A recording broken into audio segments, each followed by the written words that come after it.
I never expected him to get so close, not like that, not the way he did.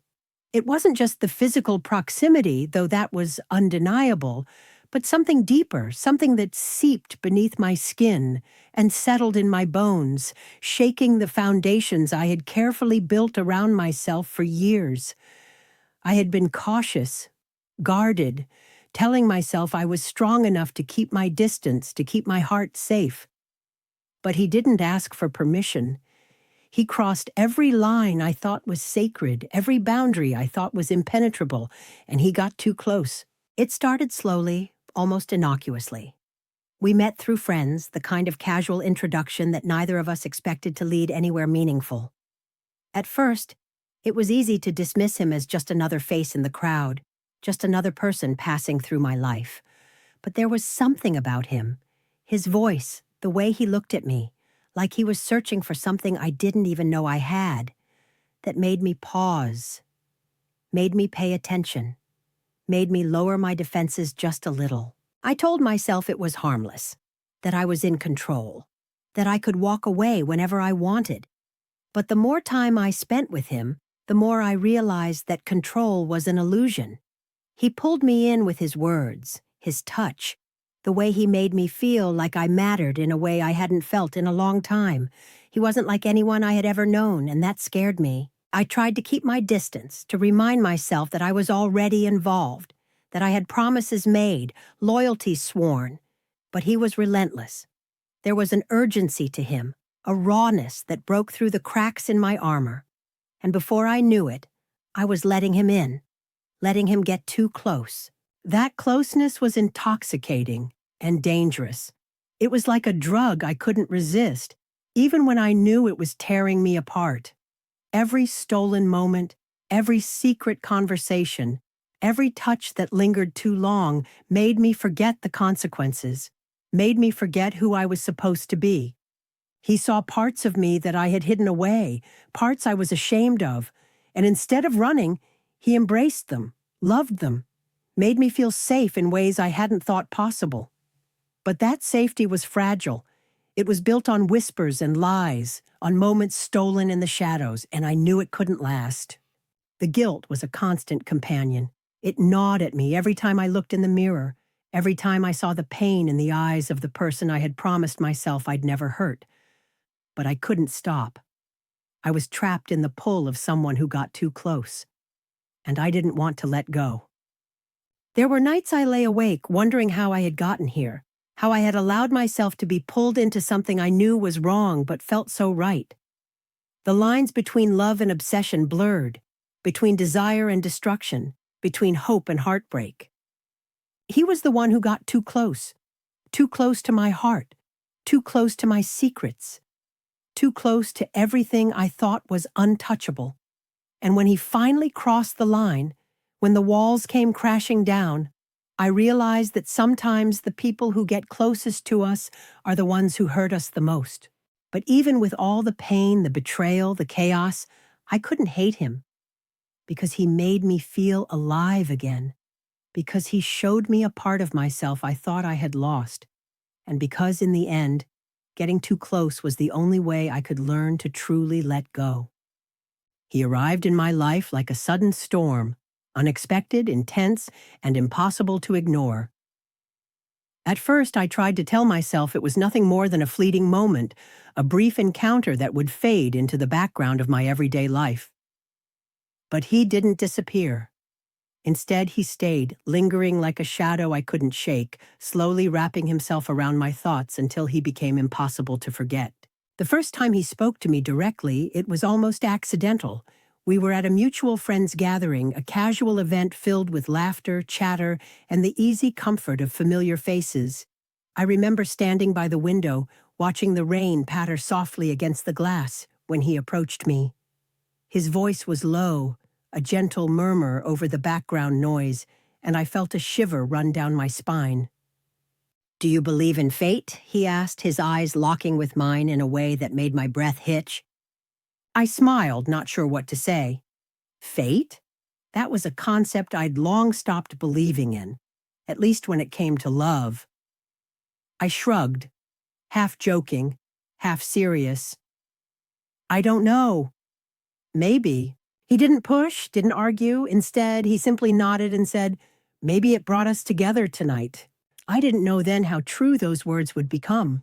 Over the next few weeks, we found reasons to see each other more often. Sometimes it was coincidental, a chance meeting at the grocery store, a shared table at a cafe during a sudden rainstorm. Other times, it was deliberate. Text messages exchanged under the guise of casual friendship, invitations to events we both knew neither of us wanted to attend alone.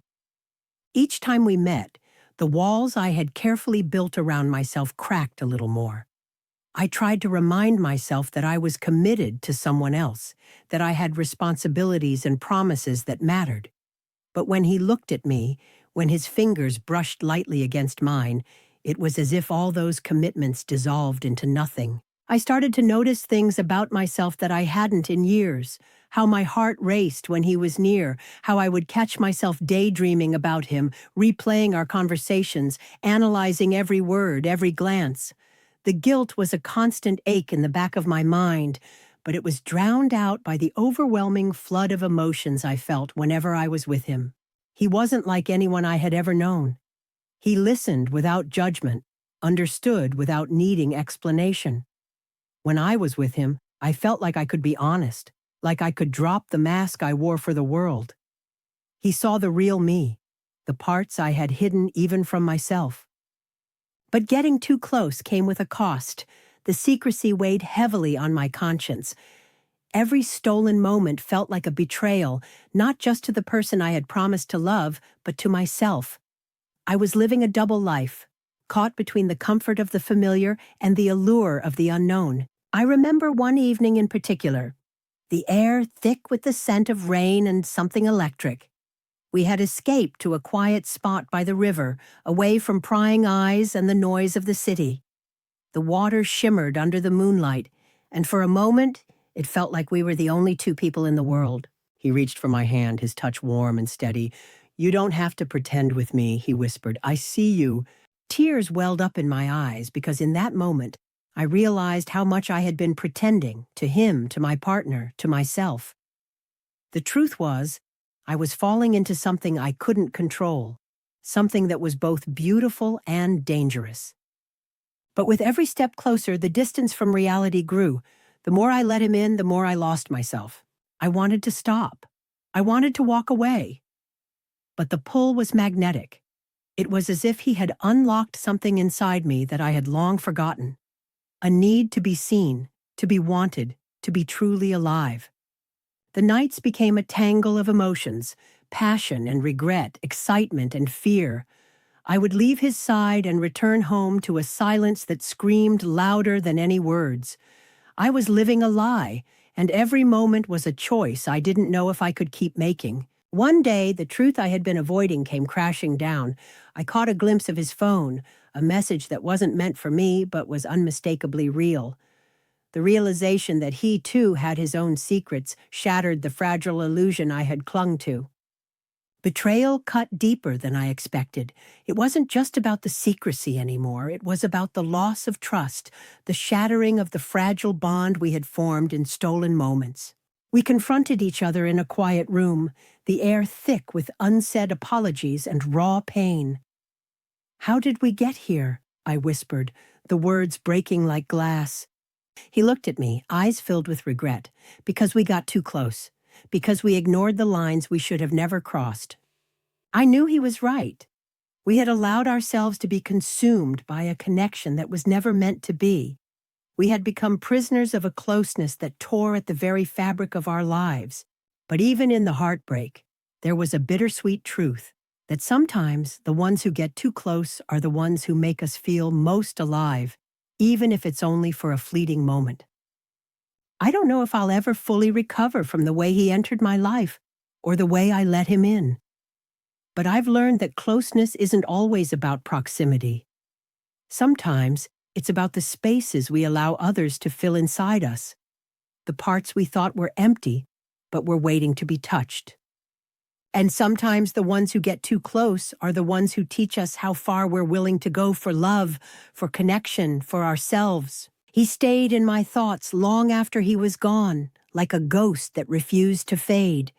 I found myself haunted by memories of moments we'd shared, quiet conversations under fading streetlights, the way his hand felt in mine when no one else was watching, the sound of his voice whispering my name in the dark. Those memories weren't always comforting. Sometimes they were sharp, like shards of glass lodged deep in my chest. Every time I tried to push him away, to tell myself that it was over, that I had made my choice, the pull grew stronger.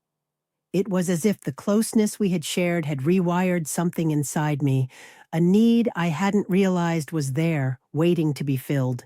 I spent countless nights staring at the ceiling, wondering how someone could get so close to your heart and leave you feeling so empty. I questioned everything about myself, my worth, my strength, my capacity to love and be loved. Had I been foolish to let him in? Was I broken in some way that made me vulnerable to this kind of pain?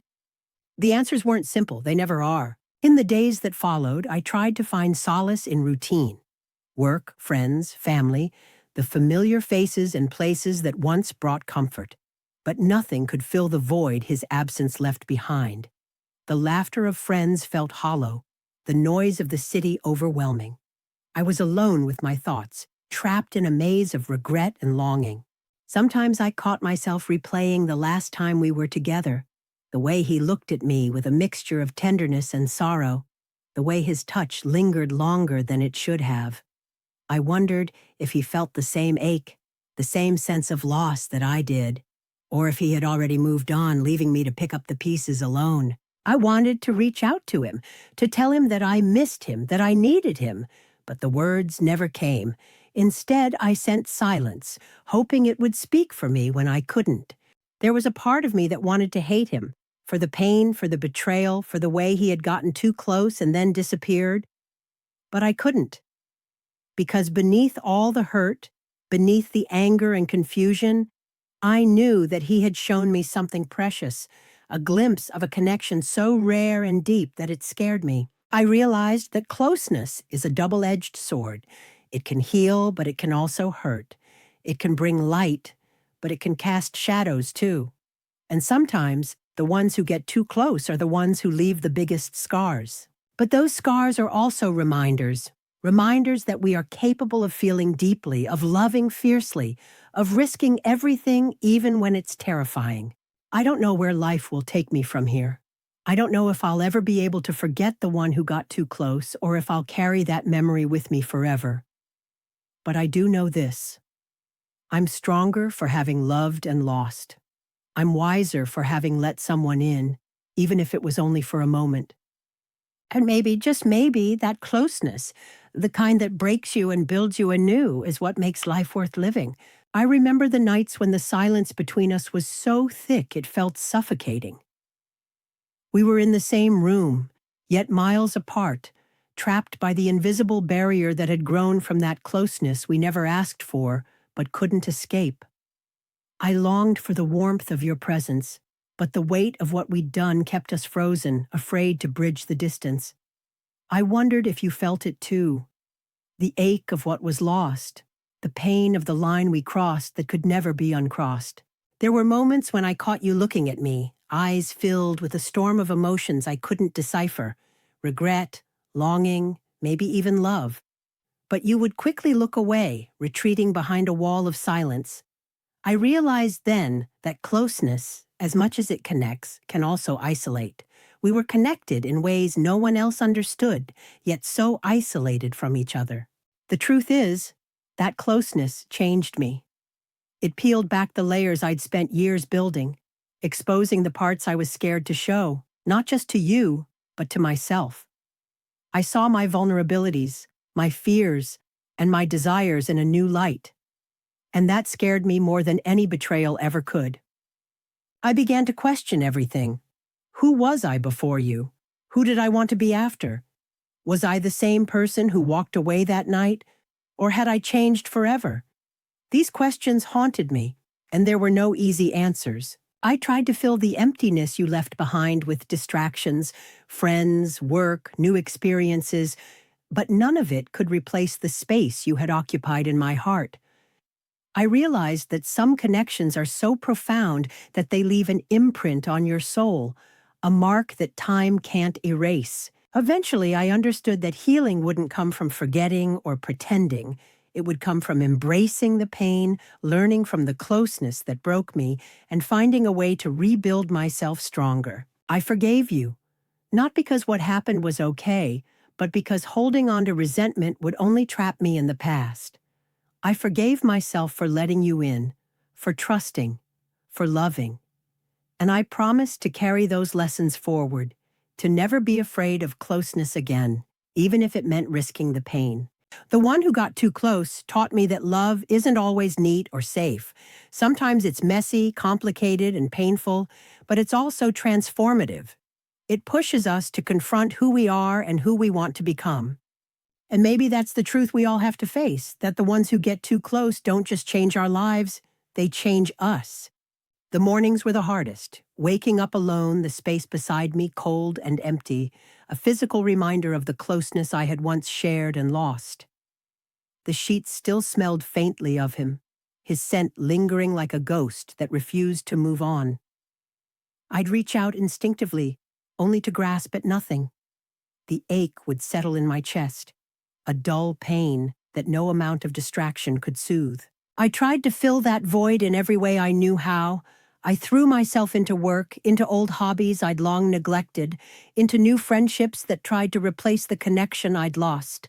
But no matter how busy I kept myself, my mind always drifted back to him.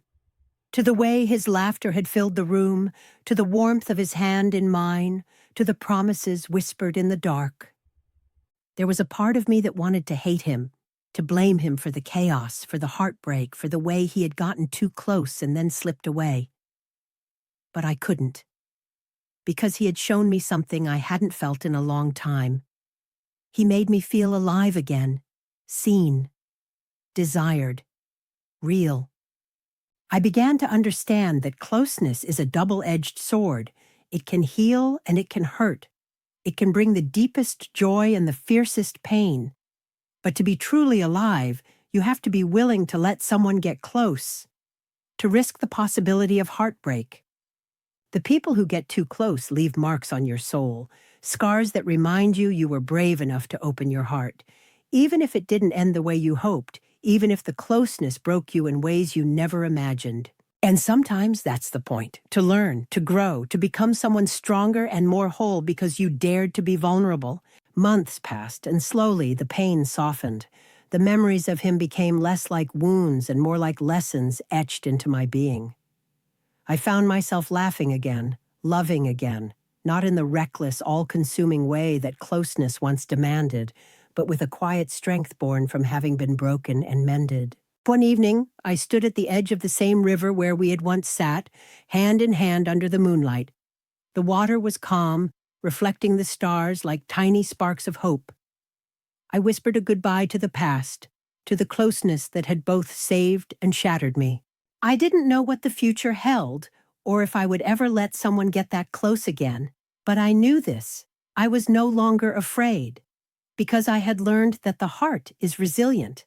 That closeness, no matter how painful, is worth every risk.